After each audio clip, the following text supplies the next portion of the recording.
Hi guys, welcome back to the channel. Um, Today I want to show you guys a few more things. Starting with, I sold Alberto. This one was sold last night before he gets the upgrade. So just a lazy buyer. I bought both of these Albertos for around 44k. This one sold this morning after Team of the Week was released. So I had him on a 6 hour listing, and he insta sold as soon as the Team of the Week was released. So both of them sold for quite some good profit. Yesterday I spoke about the chem style trading on Future Stars, and here's an example. I got this Lisandro Martinez for 52k with a shadow, listed overnight. At night is usually the best time to sell cards because there's way less listings on the market, and set him up for 66k on a 6 hour listing, and he sold. Woke up this morning having this sale, so that was pretty good. Carer, once again, look at the price, about 3 times his value. Once again, lazy listing and slipping one in, just like I did right now with these carriers. I'm trying to get out of this trade. I'm not sure he will rise all that much. The supply is incredible on this card, and it's only gonna get worse tonight with the weekend league rewards.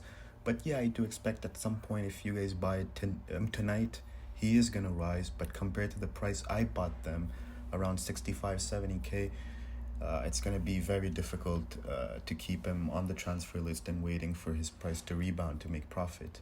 Bender, Glick, Heaton, Yazisi, I think, and Cornet, all of them sold. I had them in my club, and their prices were pretty good, so I just took the coins on them. Now this Cornet I really want to speak about. First, what did I do with the coins? So what I did was pretty much the same transfer list I've got since last night. I didn't add much. What I did was that I picked up a few Sanchos around 84. Yesterday we didn't get the pack supply. I was waiting for that, for his price to dip below 80, but that's okay. 84 is a good price for Sancho. At the moment he's around 87. I do expect him to rise. Strong link to Haaland, links to the EPL players because of the nationality. He's English, obviously, and the position change which is a huge factor of why I'm a fan of this card, right? Otherwise, what else? I do have another Lisandro Martinez here with the Hunter. He does sell with the Hunter. I bought this for 54, trying to flip him for 66. He'll sell tonight. That's not such a big deal. Emerson, I can sell him right now for some very good profit, but I'm still holding. I do think he rises tonight. Aaron, same thing. I'm keeping them for tonight at the rewards. Now I am trying to sell Vieira.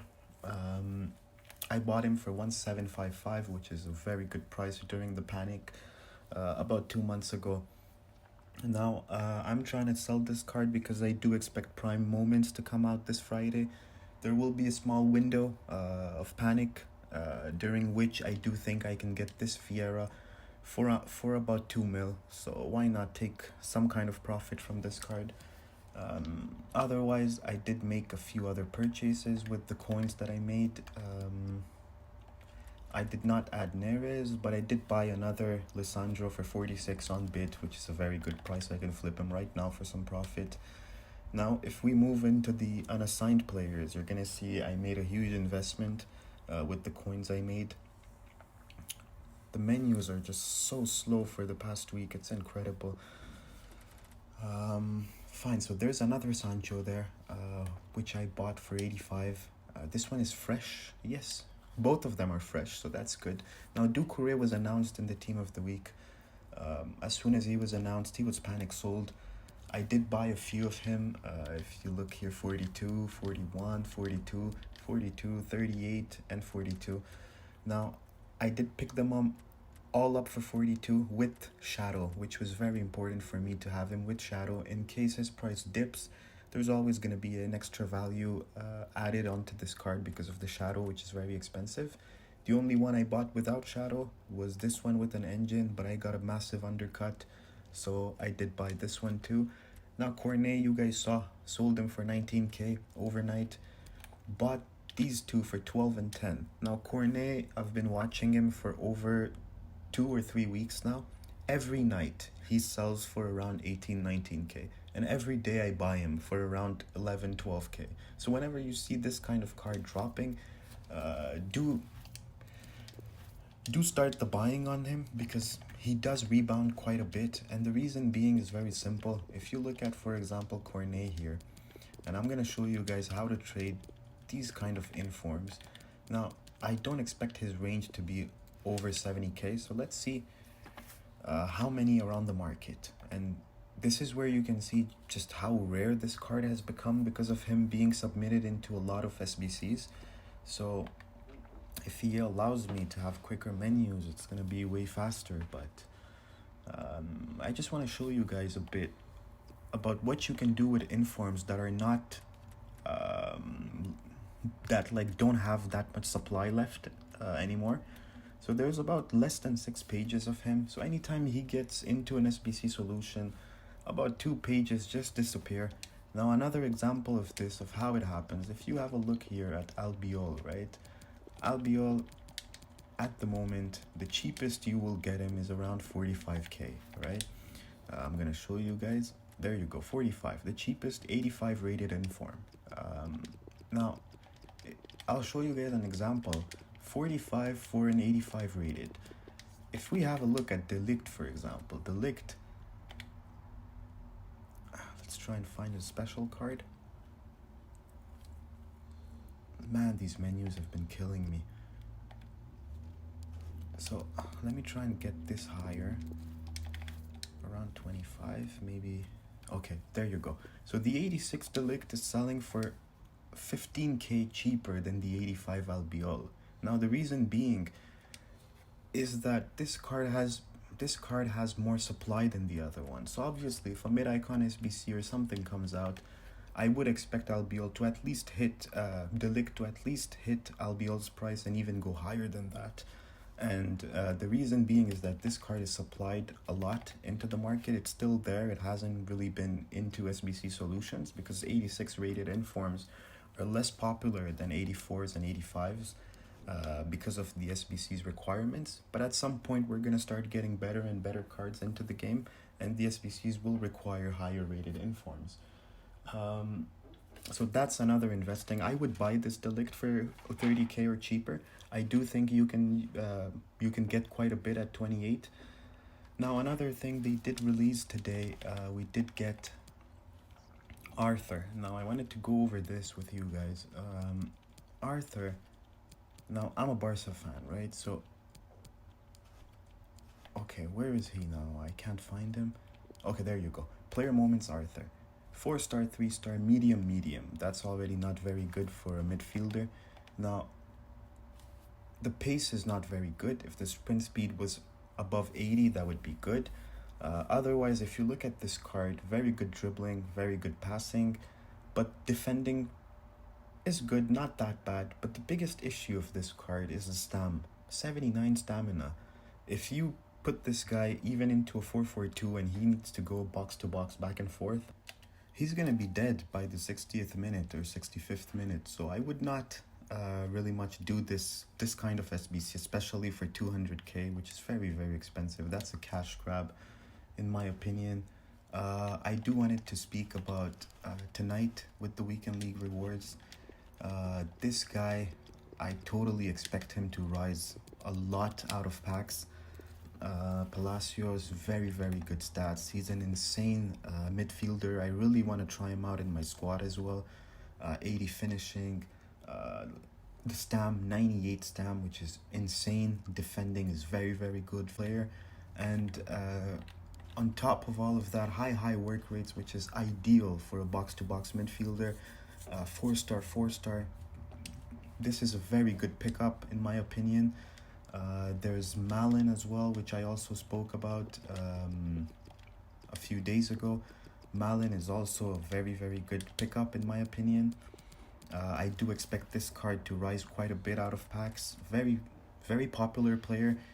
Even if you have a look at his inform before this card was released, this card just has a ton of fluctuation, which is very good for this type of player. Lodi is another player which I do like. But the thing is that I've noticed defenders do not pick up that much value as much as a striker or a midfielder would take. So yeah, it's not that bad. Now, in terms of last week's team of the week, I did want to speak about that. Yerry Mina. Now, if you guys have him, if you guys have him, if you guys have invested in him, that's a pretty rare card.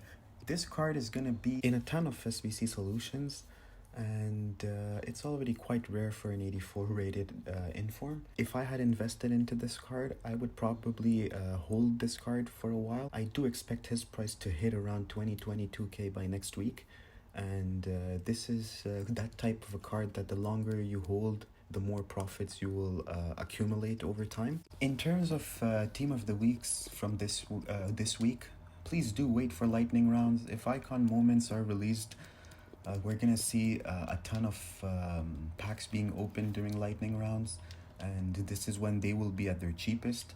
One more thing, if you guys do like trading in headliner cards, in my opinion, stay far from the center backs and fullbacks. These cards, whenever they do get the upgrade, they tend to go lower, and the reason being makes a lot of sense. So once the team wins the 4 games in a row, the only way this card can get upgraded now is based on performance, right? Now, it's very difficult for a center back or a fullback to get an inform unless he scores, right? Otherwise, it would take an insane game for him to get an inform. So it's very rare for them. So for example, this Varane, right? Real won 4 games in a row. Now it would take a goal or an incredible performance for him to become a 90 rated card. So in that case, I don't really think center backs and fullbacks are the way to go. A very good investment in my mind, if you guys have a lot of coins, Lewandowski is a very, very good pickup in my opinion. Bayern Munich, 4 games in a row, very easy for them. Lewandowski has been killing it this year. At one point, if he does score even 2 goals, this card is going to explode. 150, 200k higher is a joke for this type of a card. And basically, he's a very popular player, and this will be the highest rated card for him until team of the season. So that's a very good pickup in my opinion. Otherwise, everything else looks pretty smooth. I do expect a bit of panic in the market before the rewards come out. So I would hold the buying until the rewards. If you guys want to buy a few cards, do think about the weekend flips and do not just buy blindly. I would wait for the rewards first, especially for the future stars. Do not miss this buying opportunity. So if you guys enjoyed the content, leave a thumbs up, subscribe, and I'll see you guys on the next one. Bye.